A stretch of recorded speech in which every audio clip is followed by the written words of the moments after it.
noticiário internacional, começando pela Califórnia. Um toque de recolher foi de novo decretado na noite de sábado, numa pequena área do centro de Los Angeles, na Califórnia. Essa região tem concentrado a maior parte dos atos de vandalismo disfarçados de protestos. O quebra-quebra em Los Angeles, alegadamente contra a deportação de imigrantes ilegais, levou o presidente Trump a enviar tropas militares para a Califórnia, e a ordem foi criticada pelo governador democrata, essa figura maravilhosa, o Gavin Newsom. E a Ana pode falar um pouquinho mais do que está acontecendo lá no quintal dela, Ana. Acho que as imagens falam por si, não é, Lacombe? Isso aí é protesto pacífico? Quando isso é protesto pacífico? A agenda é muito óbvia. Eles querem um George Floyd 2.0 para incendiar, literalmente, o país todo, para desestabilizar o governo do Donald Trump. Só que o Donald Trump, olha, às vezes a gente não entende como as coisas acontecem, mas Deus tem os caminhos misteriosos, né? Ele perder a eleição em 2020, agora em 2024, ele voltou com uma outra aura, com uma outra pegada. Ele não quer saber mais de conversa, ele se cercou de pessoas que ele sabe que não vão colocar facas nas costas dele, e ele simplesmente escutou a população. Ah, mas em 2020, né, muita gente fala, perdeu no voto popular, vai fazer o quê com a eleição de 2024? Ganhou no colégio eleitoral, ganhou no voto popular, ganhou a casa, ganhou o Senado, está com a maioria na Suprema Corte Americana, e colocar as tropas dos fuzileiros navais, né? Foram 700 fuzileiros navais que o Trump enviou aqui para Los Angeles, mais a Guarda Nacional. Exatamente o que a população pediu nas urnas em 2024.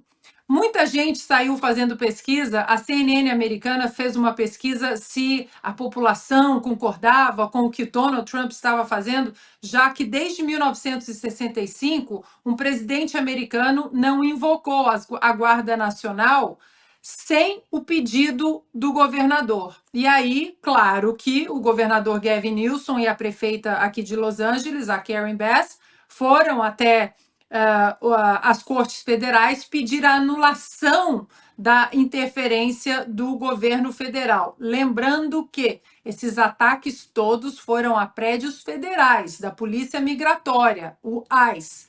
E vejam vocês, juiz atrás de juiz, eles continuam dando razão para Donald Trump, dizendo que é uma prerrogativa do executivo, que ele tem o direito constitucional de fazer isso, de manter a lei e a ordem. E a pesquisa da CNN que mostraram era se os imigrantes legais concordavam com essa postura do Donald Trump.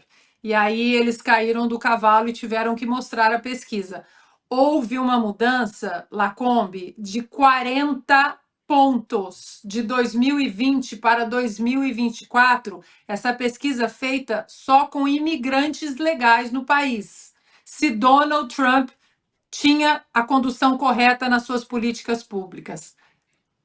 40 pontos. É muita coisa que veio da extrema esquerda, agora caindo no colo do Partido Republicano, porque o imigrante legal, ele não quer isso, ele não quer essa baderna. Ele trabalha duro, ele paga seu imposto, ele sabe muito bem que a escola pública do seu filho, ela é paga com o dinheiro do seu imposto.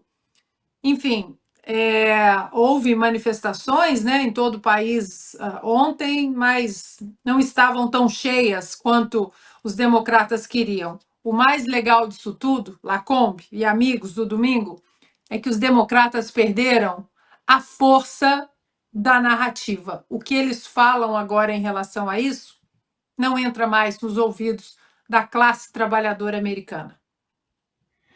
E também nos Estados Unidos, a polícia procura o suspeito de ter matado uma congressista estadual do Partido Democrata e o marido dela em Minnesota. Tudo indica que Vance Bolter também feriu gravemente um senador estadual democrata e a mulher dele. Parece até que o suspeito, né, você está ouvindo isso, é um republicano, matou, fez ataques contra democratas, né? Um republicano radical, não é nada disso. e o Constantino explica essa história para a gente. Porque esse final de semana foi agitado aqui, não vou nem entrar na questão de Israel, que Estados Unidos está oferecendo ajuda na defesa. Mas veja só, no sábado tivemos um assassinato de um senador democrata e sua esposa e um congressista democrata também, ambos que tinham se juntado aos republicanos para votar uma lei mais dura contra imigrantes ilegais. Lembrando que Minnesota é o estado governado por Tim Walz, o radical que diz que na questão de Israel com o Irã, a China é o país que tem autoridade moral para negociar, porque os Estados Unidos não têm mais. Lembrando que ele passou a lua de mel dele na China.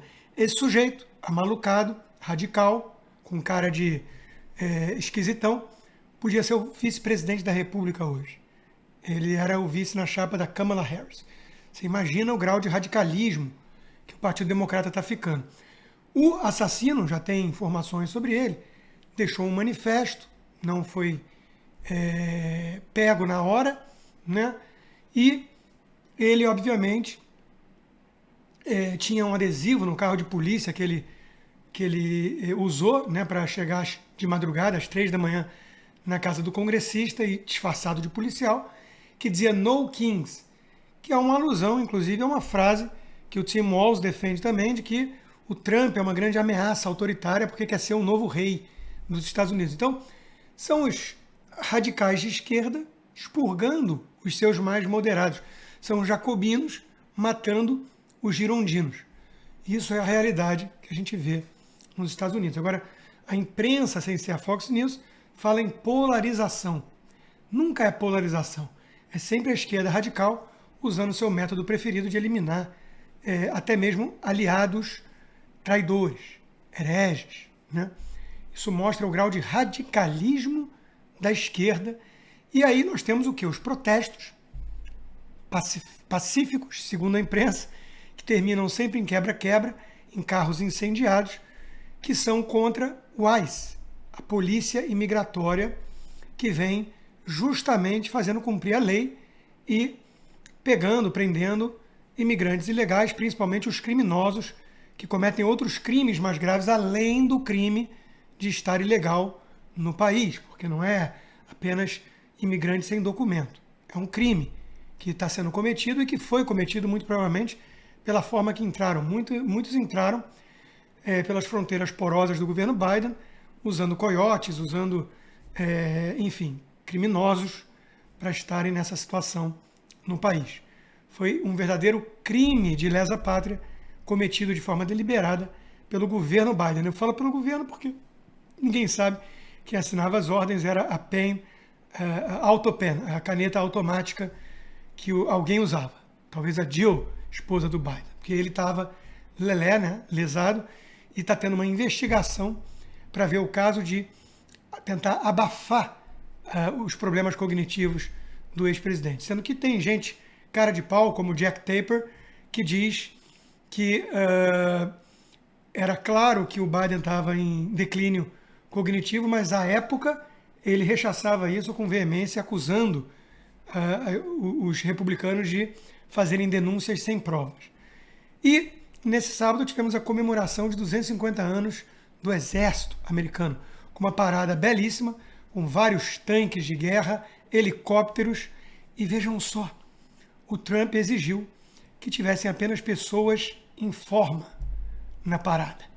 Isso aí, nada de soldado woke, nada de homem confuso que acha que é mulher, disfarçado de mulher, como tinha no governo Biden, e muito menos os gordinhos que não representam muito bem o melhor das Forças Armadas com base na meritocracia. Até porque é a imagem que os Estados Unidos querem passar, transmitir para o mundo todo, um mundo cada vez mais perigoso, que o Irã está aí para mostrar, né, o perigo de ayatolás que querem bomba atômica para varrer Israel do mapa. Israel não está apenas se defendendo, está defendendo o Ocidente todo.